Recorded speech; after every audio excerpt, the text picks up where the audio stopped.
Klasan day Sir Alatan, in Kaditar class Kabilin Kajandi from BS Mari to Alpha.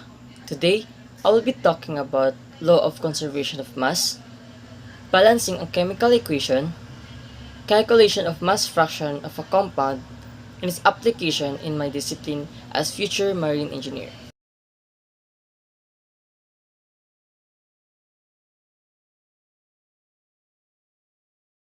The law of conservation of mass dates from Antoine Lavoisier in 1789, discovery that mass is neither created nor destroyed in chemical reactions. In other words, the mass of that element at the beginning of a reaction will the mass of that element at the end of a reaction.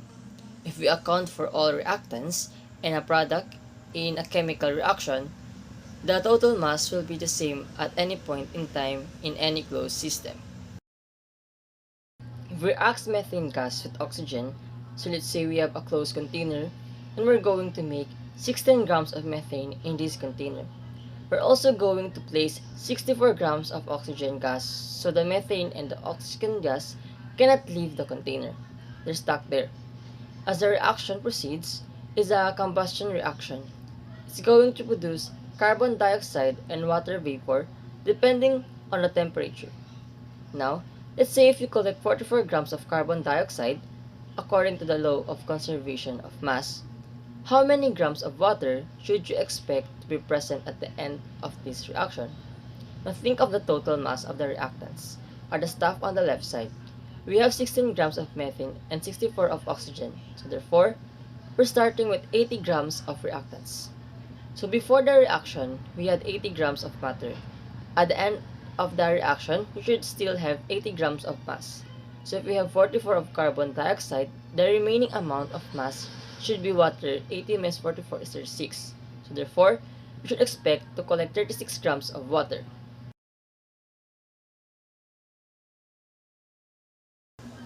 Balancing equation. A balance equation is an equation that describes the probability flux associated with the Markov chain in and out of states or set of states. But there are instances that chemical equation appear to be unbalanced. So that is why balancing equation is an important skill to know, as it shows the correct relationship of reactants and the product to satisfy the law of conservation of mass. So notice that we have 3 carbon atoms on the left side. That means we need 3 carbon atoms on the right side. And here we have 1 carbon atoms in CO2, so we need to do is put 3 before carbon dioxide. So now we have 3 carbon atoms on both sides. So let's move on to the hydrogen atoms. Notice that we have 8 hydrogen atoms on the left side, and the only molecule that has hydrogen is water. What number do we need to put in front of H2O? 8 divided by 2 is 4, so we need to put 4 before the H2O so that we will have 8 hydrogen atoms on both sides. So let's move on to the oxygen atoms. What is the total number of oxygen atoms on the right side? Notice that we have 6 oxygen atoms and the 3 CO2 molecules. If you multiply 3 by 2, you're going to get 6, and we have 4 oxygen atoms and the 4 water molecules. If you don't see a subscript, it's a 1, 4 times 1 is 4. So we have a total of 10 oxygen atoms on the right side. To balance it, let's divide 10 by 2, that will yield us 5, and then put it before the oxygen gas.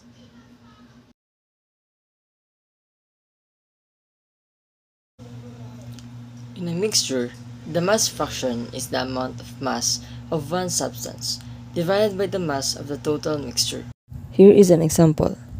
23 grams of sodium chloride is dissolved in 125 grams of water. Find the mass fraction of the solute. The mass of sodium is 23 grams and the mass of water is 125 grams.